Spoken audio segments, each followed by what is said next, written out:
It says immigrants with no criminal record now largest group in ICE detention. You know, I listened to Mr. Van Drew. Without objection. Who, thank you so much. I listened to Mr. Van Drew, who I do respect, and he went on and on and on about how this is about the bad guys. And I will be honest with you and tell you that when it came down to the election, there were a lot of people who really believed that the Republicans and the president were all about getting the bad guys out. People truly believed your words, but your actions are not matching up, because I've got the receipts showing that they are not matching up. And so call us a little paranoid in believing that the hypocrisy may continue to come from across the aisle. Speaking of hypocrisy, I do want to point out, since we're talking about Jeffrey Epstein, because we couldn't talk about Epstein before. If y'all recall, we were gone for about 2 months because we couldn't talk about Jeffrey Epstein.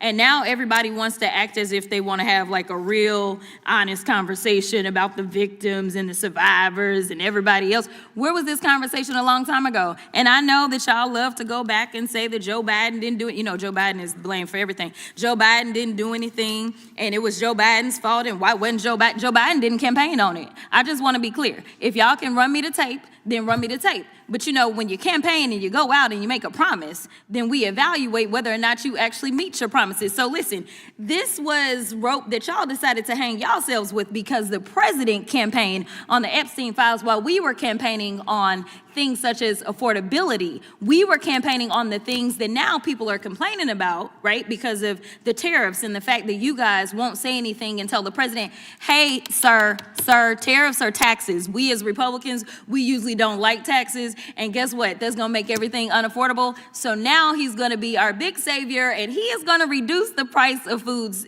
because he is the guy that actually increased the price of foods. So listen, if you can have this honest conversation about Epstein now, let's just go ahead with this lame duck president and be honest about everything that the American people care about.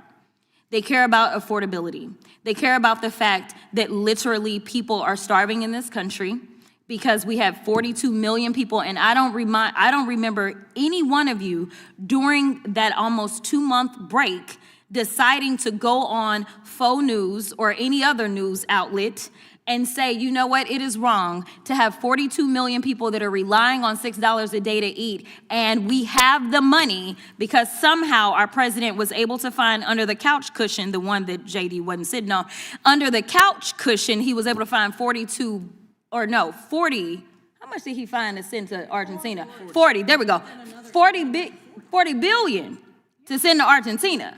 But those emergency funds, he couldn't find them emergency funds so that Americans could eat. So listen, if y'all are gonna be honest and talk about Epstein right now, let's be honest about everything that is causing y'all to lose real bad. Did y'all see the election results on November 4th? It didn't go very well. So let's just start having honest conversations so that hopefully some of y'all in some of these tight seats, maybe y'all can get reelected and we can just work together. Ms. Crockett. Would the gentlelady yield? Who, what, both of y'all want?